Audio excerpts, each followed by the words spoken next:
ലോകത്തിലെ ഏറ്റവും വലിയ പാർട്ടിയാണ് ബി ജെ പി. പക്ഷേ ബി ജെ പി ഓർത്ത് കരയുകയാണ് അഖിലേഷ് യാദവ്. അഖിലേഷ് യാദവ് പറയുന്നത് ബി ജെ പിക്ക് നിലവിൽ അധ്യക്ഷനൊന്നുമില്ല, ഒരു പ്രസിഡന്റ് ഇല്ല, പാർട്ടിയായി ബി ജെ പി മാറിയെന്നാണ്. പക്ഷേ കൃത്യമായി തന്നെ മറുപടി അമിത്ഷാ പറഞ്ഞിട്ടുണ്ട്. അതെന്താണ്? അതായത് ഇന്നലെ ലോക്സഭയിലായിരുന്നു നമ്മുടെ ഈ വഖഫുമൊക്കെയായി ബന്ധപ്പെട്ട് ഇന്നലെ വലിയ ചർച്ചകളാണല്ലോ ലോക്സഭയിൽ നടന്നത്. അപ്പം അതിനിടയ്ക്ക് അഖിലേഷ് യാദവ് നടപടിക്രമങ്ങൾക്കിടയിൽ പറയുകയായിരുന്നു, ബി ജെ പി ഇത്രയും വലിയ പാർട്ടിയാണ്, ഇന്ത്യ ഭരിക്കുന്നു, ഒക്കെ ശരിയാണ്, പക്ഷേ അവർക്ക് കുറേ കാലമായിട്ട് അധ്യക്ഷനില്ല എന്നാണ്.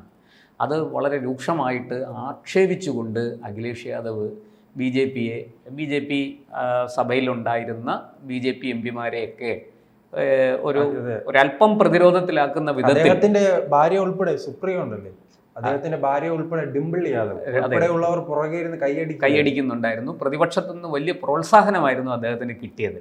പക്ഷേ ഈ ബലൂൺ കാറ്റു തുറന്ന് വിട്ടാൽ എങ്ങനെ ആയിത്തീരും, അതുപോലെയാണ് അമിത്ഷായുടെ ഒരു വരി മറുപടി കൊണ്ട് അഖിലേഷ് യാദവ് പൊട്ടിപ്പൊളിഞ്ഞ് തകർന്നടിഞ്ഞു പോയത്. എന്തായാലും ആ കാഴ്ചയും ഇന്നലെ നമ്മുടെ ലോക്സഭയിൽ ദൃശ്യമായി.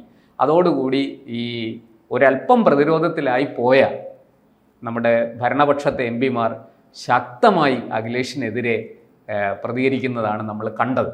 എന്തായാലും അഖിലേഷ് യാദവ് പറഞ്ഞത് ബി ജെ പിക്ക് ഏറെ കാലമായിട്ട് പ്രസിഡന്റ് ഇല്ല, ബി ജെ പിയുടെ ഒരു ദേശീയ അധ്യക്ഷനില്ലാത്ത, നാഥനില്ലാത്ത അവസ്ഥയിലാണ് ബി ജെ പി എന്നാണ്.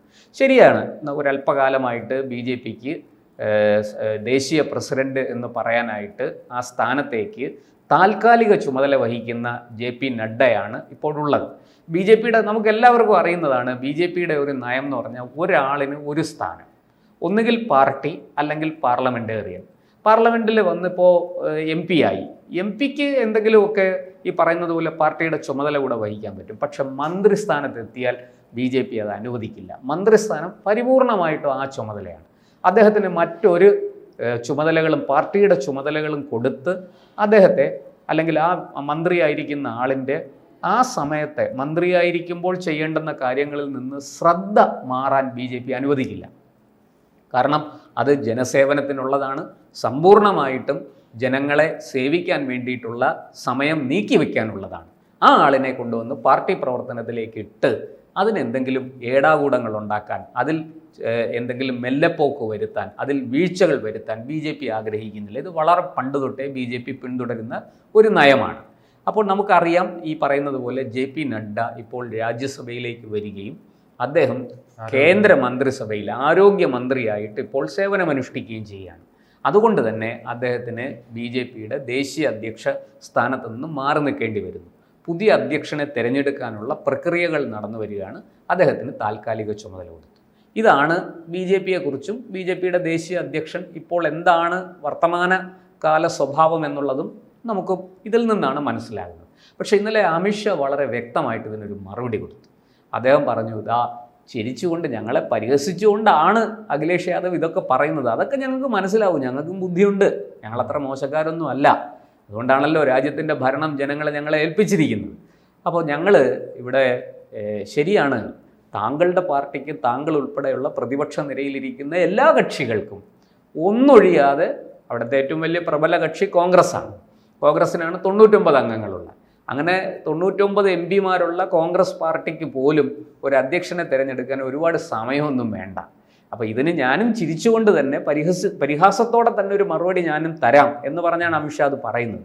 അതായത് കോൺഗ്രസ്സിന് പ്രസിഡന്റിനെ തിരഞ്ഞെടുക്കണമെങ്കിൽ 4 or 5 പേരടങ്ങുന്ന കുടുംബത്തിൽ നിന്ന്, എസ് പി ഉൾപ്പെടെയുള്ള നിങ്ങൾക്ക് എല്ലാവർക്കും ഈ 4-5 പേരടങ്ങുന്ന കുടുംബാംഗങ്ങളിൽ നിന്ന് ഒരാളെ തീരുമാനിച്ചാൽ മതി.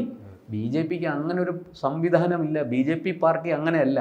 ഞങ്ങൾക്ക് 12-13 കോടി അംഗങ്ങളുണ്ട്. ഞങ്ങൾക്ക് അതിൽ നിന്ന് വേണം ഒരാളിനെ ഞങ്ങൾ ദേശീയ അധ്യക്ഷനായിട്ടോ അല്ലെങ്കിൽ ഏത് ഘടകത്തിൻ്റെ അധ്യക്ഷനായിട്ട് തിരഞ്ഞെടുക്കേണ്ടത്. ഈ 13 കോടി വരുന്ന അണികളിൽ നിന്നുമാണ്, പാർട്ടി പ്രവർത്തകരിൽ നിന്നുമാണ്. അത്രയും വലിയൊരു അംഗസംഖ്യ ഞങ്ങൾക്കുണ്ട്. മാത്രമല്ല, ഞങ്ങൾ കുടുംബത്തിനകത്ത് നല്ല എടുക്കുന്നത്, പാർട്ടി പ്രവർത്തകരിൽ നിന്നാണ് ഒരു കാര്യകർത്താവിനെ കണ്ടെത്തുന്നത് എന്ന മറുപടിയാണ് അമിത്ഷാ പറഞ്ഞത്. ഈ കാറ്റ് തുറന്നുവിട്ട ബലൂൺ പോലെ ചീറ്റിപ്പോയി. പ്രത്യേകിച്ച് അദ്ദേഹത്തിനാണ് ഏറ്റവും കൂടുതൽ ബാധിക്കുക. അദ്ദേഹത്തിന്റെ അച്ഛൻ മുഖ്യമന്ത്രി, മകൻ മുഖ്യമന്ത്രി, ഭാര്യ എം പി, അടുത്ത സഹോദരങ്ങൾ എം പിമാർ, മന്ത്രിമാർ, അടുത്ത പുതിയ തലമുറയിലും അവർ മത്സരിച്ചു തുടങ്ങി. യു പിയില് മുലായം സിംഗ് യാദവ് ഒരു പഴയ ഗാട്ടാ ഗുസ്തിക്കാരനാണ്. അദ്ദേഹം അവിടെ മുഖ്യമന്ത്രിയായി, അദ്ദേഹം ഇന്ത്യയുടെ പ്രതിരോധ മന്ത്രിയായി ഒരു കാലത്ത്. അതൊക്കെ കഴിഞ്ഞ് പിന്നീട് മുഖ്യമന്ത്രിയായി അദ്ദേഹത്തിൻ്റെ കാലം ആ കാലത്ത് തന്നെ അദ്ദേഹം മകനെ വളർത്തിക്കൊണ്ടുവന്നു. അപ്പോൾ മായാവതി അവിടെ മുഖ്യമന്ത്രി ആയിരുന്നതിന് ശേഷം നടന്ന തെരഞ്ഞെടുപ്പിൽ മുലായം സിംഗ് യാദവിൻ്റെ പാർട്ടി SP-ക്കാണ് അധികാരം കിട്ടിയത്. അന്ന് അച്ഛനും മകനും ഒരുപോലെ ജയിച്ചു വരുന്ന സാഹചര്യമുണ്ടായി. ആ സമയത്ത് പക്ഷേ മകനെ മുഖ്യമന്ത്രിയാക്കിക്കൊണ്ട് മുലായം സിംഗ് യാദവ് പതുക്കെ ദേശീയ രാഷ്ട്രീയത്തിലേക്ക് ചൂടുവെക്കുന്ന കാഴ്ചയാണ് നമ്മൾ കണ്ടത്. പക്ഷെ നമ്മളൊന്ന് മനസ്സിലാക്കണം, അച്ഛന് ശേഷം വന്നതാരാ? മകനാണ്. മകൻ വന്നു എന്ന് മാത്രമല്ല, മരുമകളെയും MP ആക്കാൻ അടുത്ത തെരഞ്ഞെടുപ്പിൽ അവർ തയ്യാറായി. മരുമകൾക്കും MP സ്ഥാനം വാങ്ങി. സഹോദരൻ ഉണ്ട്.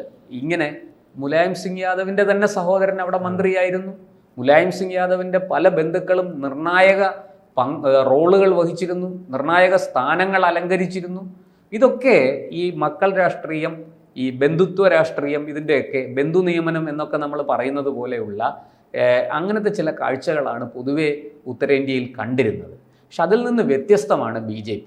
ഒരിക്കലും BJP ഇപ്പോൾ LK അദ്വാനി ഭാരതത്തിൻ്റെ ഡെപ്യൂട്ടി പ്രൈം മിനിസ്റ്റർ ആയിരുന്നു. അദ്ദേഹം ഒരു കാലത്ത് BJPയുടെ അധ്യക്ഷനായിരുന്നു. അദ്ദേഹത്തിൻ്റെ മക്കൾ ആരെങ്കിലും അങ്ങനെ രാഷ്ട്രീയത്തിലേക്ക് കടന്നു വന്നതായിട്ടോ ഒരു വലിയ സ്ഥാനം വഹിച്ചതായിട്ടോ മന്ത്രിയായിട്ടോ മറ്റോ കേട്ടിട്ടുണ്ടോ? ഇല്ല. അദ്ദേഹത്തിനൊരു മകളുണ്ട്, പ്രതിഭ അദ്വാനി. പ്രതിഭ അദ്വാനി ഒരു തവണ BJPയുടെ രാജ്യസഭ MP ആയിരുന്നു. അവർ ആ MP ആയിരുന്നു, ആ ടേം കഴിഞ്ഞു. പിന്നെ ഇന്ന് അവർ എന്താണ് ചെയ്യുന്നതെന്ന് പോലും ആർക്കും അറിയില്ല. മക്കൾ രാഷ്ട്രീയമല്ല, അവർ ഒരു പത്രപ്രവർത്തകയാണ് ഈ പ്രതിഭ അദ്വാനി.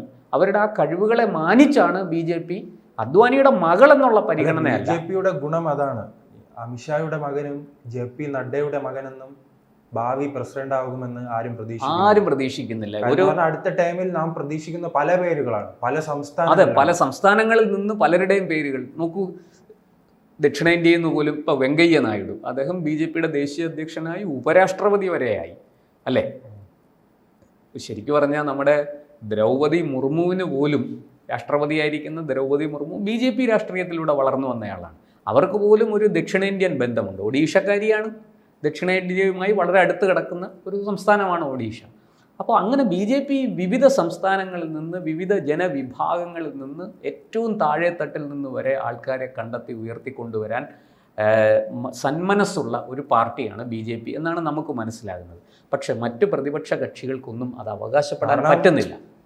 ഇപ്പോൾ ചർച്ചകൾ നടക്കുന്നത് തന്നെ സൗത്തിലുള്ള കിഷൻ റെഡ്ഡി, പിന്നീടുള്ള ഒറീസയിലെ ധർമ്മേന്ദ്ര പ്രധാൻ, മഹാരാഷ്ട്രയിലുള്ള നേതാക്കൾ, അങ്ങനെ പല പല സംസ്ഥാനങ്ങളിലാണ് പ്രസിഡന്റ് തന്നെ ഇങ്ങനെ വ്യാപിച്ചു കിടക്കുമ്പോൾ. എന്തിനു പറയുന്നു, നമ്മുടെ കേരളത്തിൽ നിന്ന് V മുരളീധരൻ, അദ്ദേഹം BJPയുടെ ABVP-യിലൂടെ ഒക്കെ വളർന്നു വന്നയാളാണ്. RSSലൂടെ രാഷ്ട്രീയ പൊതുപ്രവർത്തനം തുടങ്ങിയ ആളാണ്. പിന്നീട് അദ്ദേഹം വിദ്യാർത്ഥി രാഷ്ട്രീയത്തിലെത്തി, ABVP-യിലെത്തി, അങ്ങനെ പടിപടിയായിട്ട് ഉയർന്നു വന്ന ആളാണ്. അദ്ദേഹത്തിന് പോലും BJP ദേശീയ അധ്യക്ഷനാകാൻ ചിലപ്പോൾ കഴിഞ്ഞേക്കും. കാരണം BJP നോക്കുന്നത് മെറിറ്റാണ്, അദ്ദേഹത്തിന്റെ കഴിവുകൾ, അദ്ദേഹത്തിന്റെ പ്രവർത്തന പാരമ്പര്യം. അദ്ദേഹം അടുത്ത ദേശീയ തലത്തിലേക്ക് വരാൻ നല്ല സാധ്യതയുള്ള ഒരു നേതാവാണ്. അദ്ദേഹത്തിന് ഒരു നല്ല പദവി കിട്ടുമെന്നാണ് പൊതുവെ വിലയിരുത്തപ്പെടുന്നത്. അപ്പോൾ അങ്ങനെയുള്ള ഒരു പാരമ്പര്യമാണ് BJPക്ക് നമ്മൾ കാണുന്നത്. നമുക്ക് BJPയെ കുറ്റം പറയാനോ ഈ കാര്യത്തിൽ ഏതെങ്കിലും തരത്തിൽ BJPക്കെതിരെ ആക്ഷേപം ഉന്നയിക്കാനോ സാധിക്കില്ല. പക്ഷെ നമ്മളൊന്ന് മനസ്സിലാക്കണം, കോൺഗ്രസ് അടക്കമുള്ള മറ്റു പ്രതിപക്ഷ കക്ഷികളുടെ ഒന്നും സ്ഥിതി അതല്ല.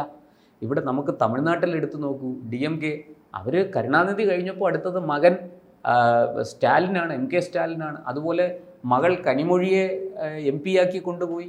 അതുപോലെ അദ്ദേഹത്തിൻ്റെ മൂത്ത മകൻ അഴഗിരി മധുരയിൽ നിന്നുള്ള MP ആയിരുന്നു.